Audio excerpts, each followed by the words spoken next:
వృశ్చికం వారికి చూసుకున్నట్లయితే ఈ సంవత్సరం మీరు ఎటువంటి విషయాల పట్ల జాగ్రత్తగా ఉండాలి, ఏ దేవతారాధన చేసుకోవాలి పరాభావన సంవత్సరంలో అని చెప్పి చూసుకున్నట్లయితే ప్రధానంగా మీకు 4వ స్థానంలో రాహు ఉంటూ పంచమ శని, భాగ్య అష్టమ స్థానంలో ఉండేటువంటి గురువు భాగ్యస్థానంలోకి వస్తూ దశమంలో కేతు ఉన్నాడు.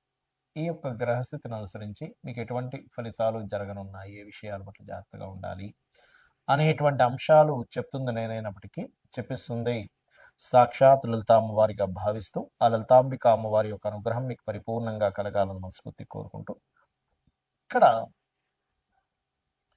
గమనించుకున్నట్లయితే వృశ్చికం వారికి 4వ స్థానంలో ఉండేటువంటి రాహువు దగ్గరికి అధిక గ్రహాలు రావడం ఇంకా సంవత్సరానికి ముందే దానివల్ల కొంత ఏదైనా కానీ ఈ ప్రాపర్టీస్ తీసుకునేటువంటి వాహనం మీద కొద్దిగా జాగ్రత్తగా ఉండాలి. కాకపోతే పరాభావన సంవత్సరంలో నవంబర్ వరకు రాహు 4వ స్థానంలో ఉంటాడు కాబట్టి అక్కడ ఏదైనా ప్రాపర్టీస్ తీసుకోవాలి, అక్కడ సెటిల్ అవ్వాలి, అక్కడ ఏదైనా కోర్సెస్ చేయాలి, సాఫ్ట్వేర్ రిలేటెడ్ సంబంధించినవి అటువంటి వాటికి మాత్రం చాలా అనుకూలంగా ఉంటుంది.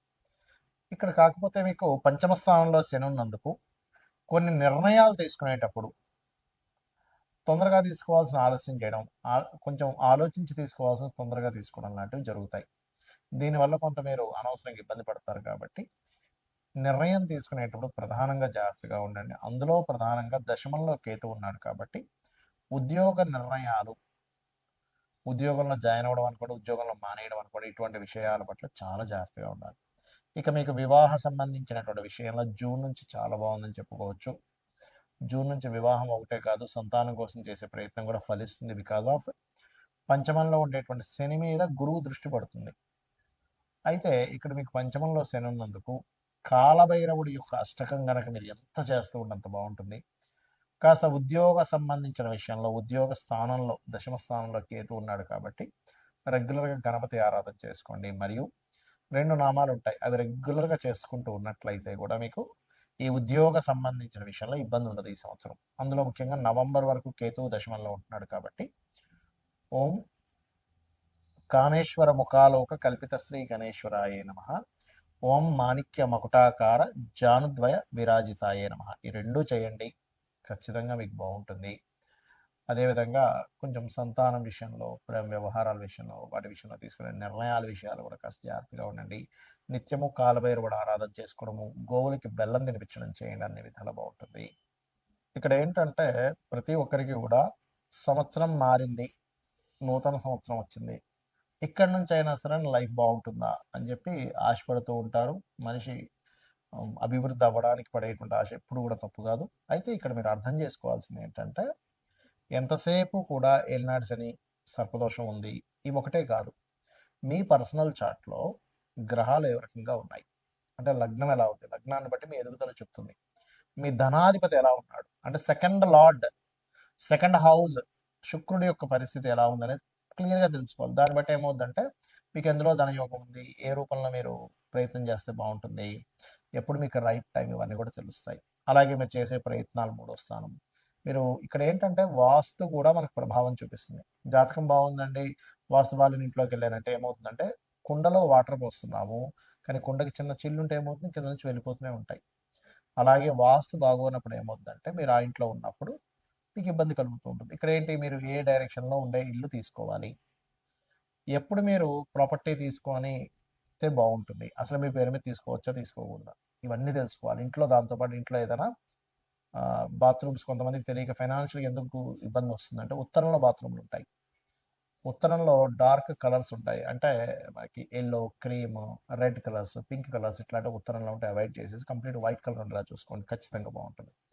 అలాగే మరొక విషయం ఏంటంటే ఇక్కడ సంతాన అభివృద్ధి ఎందుకు కావట్లేదు, పంచమ స్థానం, రుణము, రోగము, శత్రుత్వం, ఇవి ఎక్కువగా ఇబ్బంది పెడుతూ ఉంటాయి. వీటికి సంబంధించిన పరిస్థితి ఏమిటి.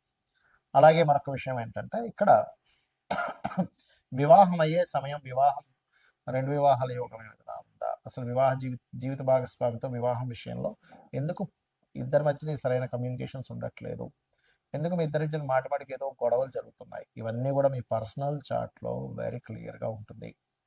కాబట్టి ఈ యొక్క అంశాలలో మీరు కనుక ప్రయత్నం చేసినట్లయితే దాన్ని తెలుసుకొని ఖచ్చితంగా సక్సెస్ ఉంటుంది.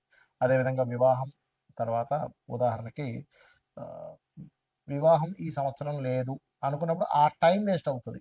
ఏ సంవత్సరం ఉందో ఆ సంవత్సరం చేసుకోండి. అలాగే విదేశాలకు వెళ్ళే యోగం ఉందా లేదా, అసలు మీకు జాబ్ సంబంధించిన విషయంలో ఎందుకు ఇబ్బంది అవుతుంది, కెరీర్లో ఎందుకు సెటిల్ లేకపోతున్నారంటే ఒక్కోసారి కొంతమందికి బిజినెస్ యోగం ఉంటుంది, అప్పుడు సెటిల్ అవ్వలేరు, అలా ఉంటుందన్నమాట. అయితే ఇక్కడ మరొక విషయం ఏంటంటే ఈ సంవత్సరం ప్రధానంగా మీరు ఈ ఆదాయము వ్యయము రాజపూజ అవమానాలు వీటికంటే కూడా ఒకటే గుర్తుపెట్టుకోండి, మీకు ఆదాయం బాగా రావాలి. ఓం సంపత్కరీ సమారూఢ సింధుర బ్రజ సేవితాయ నమ అని మంత్రం చేసుకోండి. అప్పులు ఎక్కువగా ఉన్నాయి, ఓం అపర్ణాయ నమ అని మంత్రం చేసుకోండి. బిజినెస్లో ఇంప్రూవ్మెంట్స్ రావాలి, ఓం ఇంద్రగోప పరిక్షిప్త స్మరతోనా భజంగికాయ నమ. అయితే ప్రతిదీ కూడా 45 మినిట్స్ చేయండి. చాలామంది ఏం చేస్తారంటే 5 నిమిషాలు చేశానండి నాకు రిజల్ట్ రాలేదంటారు. చిన్న ఎగ్జాంపుల్ చెప్తాను. అన్నం పొయ్యి మీద కుక్కర్ పెడతాం, 20 మినిట్స్ పడుతుంది కరెక్ట్గా మీకు అది ఉడకడానికి. 5 నిమిషాల్లో నాకు ఉడకాలంటే ఉడకదు. అలాగే ప్రతి దానికి కూడా ఒక ఎనర్జీ ఫామ్ అవ్వడానికి ఒక సమయం పడుతుంది. అలా మీరు ఒక 45 నిమిషాలు కనుక చేయగలిగితే ఖచ్చితంగా దాని ప్రభావం అనేటువంటిది ఉంటుంది మీ మీద. అదేవిధంగా ఈ సంవత్సరం మనకి నవనాయకుల్లో తీసుకుంటే కూడా రాజు, మంత్రి, సేనాధిపతి, అర్ఘ్యాధిపతి, ఇలా వీళ్ళు ఒక్కొక్కరు ఒక్కో దానికి అయినందుకు గురువు రాజు అయ్యాడు. జూపిటర్ యొక్క పరిస్థితి బాగోలేదు. నేను గతంలో చాలా రోజుల క్రితం చెప్పాను, 2-3 నెలల క్రితం కూడా చెప్పాను, గురు రాశులు శని ఉన్నాడని. దీనివల్ల అనేకమైనటువంటి జన నష్టం ఉంది. కాబట్టి విదేశాల్లో ఉండేటువంటి వారు మరింత జాగ్రత్తగా ఉండాలి. అది యుద్ధాల వల్ల అనుకోండి, కొన్ని రోగాల వల్ల అనుకోండి, విశేషమైనటువంటి జన నష్టం జరగనుంది, గుర్తుపెట్టుకోండి. ఇది ఆల్రెడీ మనం మనకి ఎప్పుడు డిసెంబర్, ఫిబ్రవరి టైంలో కూడా మనం చెప్పాము. కాకపోతే ఎందుకంటే ఇప్పుడు నెక్స్ట్ కొత్త సంవత్సరానికి కూడా ఈ యొక్క గురువే రాజు అవుతున్నాడు. అదేవిధంగా నీర్సాధిపతి కూడా గురువు అవుతున్నాడు. కాకపోతే వర్షాధిపతి చంద్రుడైనందుకు కాస్త చక్కగా వర్షాలు అయితే బాగా పడతాయి, ఎక్కువ రోజులు వర్షాలు కూడా ఉంటాయి. కొంచెం ఈ పంట పొలాలు లేకపోతే ఈ ధాన్యాలకు ఎక్కువగా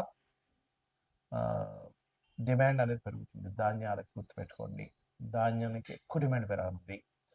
కాబట్టి ఈ యొక్క విషయాల పట్ల కాస్త మీరు అప్రమత్తంగా ఉండండి. జనాలు బంకర్స్లో దాచుకునేటువంటి సమయం రానుంది, గుర్తుపెట్టుకోండి. కాబట్టి ఈ విషయంలో జాగ్రత్తగా ఉండండి. ఇక మరొక విషయం ఏంటంటే మీరు జాతకమే తెలియదు అప్పుడు ఏం చేయాలి? సింపుల్గా రోజు లలితా సహస్రనామాలు చేసుకోండి డైలీ, ఖచ్చితంగా బాగుంటుంది. అదేవిధంగా మనకి లాస్ట్ టైం మనం చెప్పుకున్నాం, ఒక 4-5 నెలల క్రితం కూడా చెప్పాను, సిల్వర్ రేట్ విపరీతంగా పెరగనుంది. మరలా బంగారం సిల్వర్ రేట్లు ఒక రేంజ్లోకి వెళ్ళనున్నాయి, గుర్తుపెట్టుకోండి. ల్యాండ్ రేట్స్ కూడా విపరీతంగా పెరగనున్నాయి.